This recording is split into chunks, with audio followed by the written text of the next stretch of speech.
Meu nome é Bárbara Rubim, eu sou advogada, eu tenho 31 anos e eu nasci em Londrina. Esse é um fato que poucas pessoas sabem, porque eu sempre me apresento sendo mineira. Desde que eu nasci até os meus 12 anos, a gente morou em mais de 8 estados. Mas o lugar que eu passei mais tempo na minha vida foi em Minas Gerais. Então foi quando eu fui morar com a minha avó que me criou. E aí, por isso eu me considero mineira, apesar de, na verdade, ser pé vermelho aí, nascida no Paraná. Eu sempre gostei muito de trabalho voluntário, foi uma coisa que eu sempre fiz.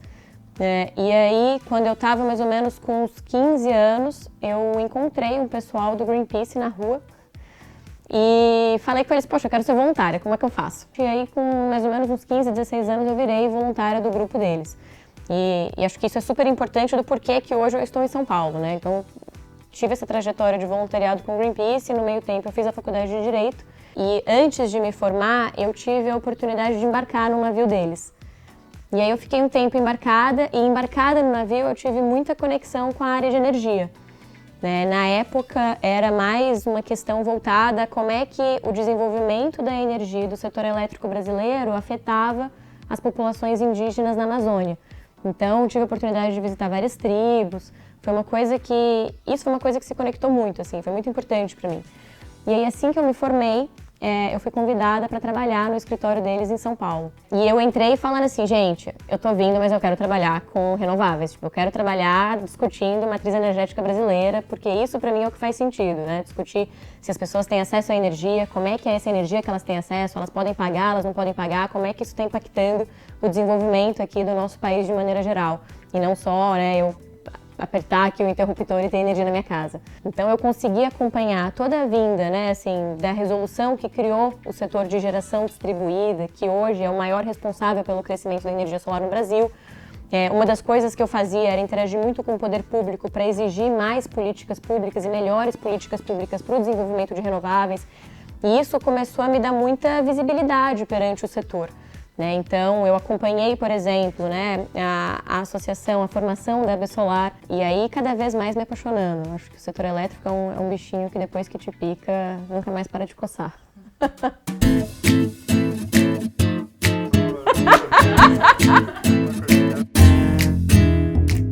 Eu fui convidada para ir para o Canadá para palestrar num evento em 2015, né, gente? Assim, eu era uma criança em 2015. Assim, pensando em tudo que eu cresci enquanto pessoa, enquanto profissional de lá pra cá.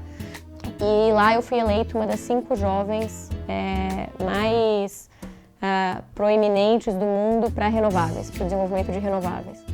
Então acho que isso foi uma coisa que me deu muito gás.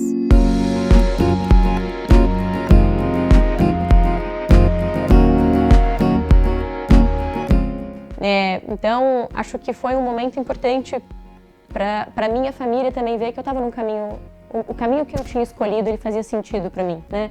Assim, a mochila que eu escolhi carregar, ela era boa, ela não era grande nem pequena demais pro sonho que eu estava construindo.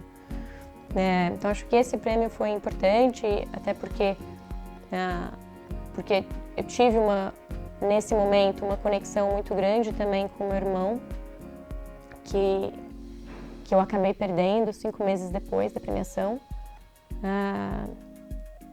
E eu acho que um outro prêmio que foi importante foi um prêmio que eu recebi mais recentemente, que veio agora em 2021 e foi eu ser eleita uma das 100 pessoas mais influentes do setor elétrico brasileiro da última década.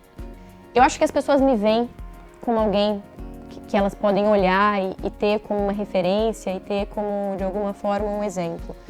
E isso, para mim, é uma coisa muito importante, assim, eu fico, acho que eu nunca imaginei, assim, que eu ia chegar nisso, ou que alguém ia olhar para mim e falar assim, nossa, olha a trajetória da Bárbara, a Bárbara é uma pessoa com quem eu posso contar e que, quero trabalhar com ela, por exemplo. Um pouco até do que eu tento fazer, tendo consciência de que algumas pessoas me veem dessa forma, é de fato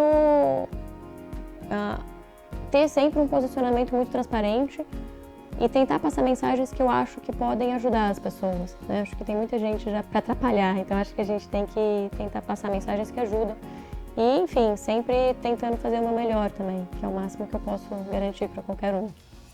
A coisa bonita que a rede social permitiu que a gente tenha, por exemplo, hoje, é a conexão, Quando a gente olha, por exemplo, quando vê, sei lá, os posts que eu faço, né, ninguém tem noção do que foi para chegar aqui, né? Não é um caminho pronto, mas também não é um caminho possível.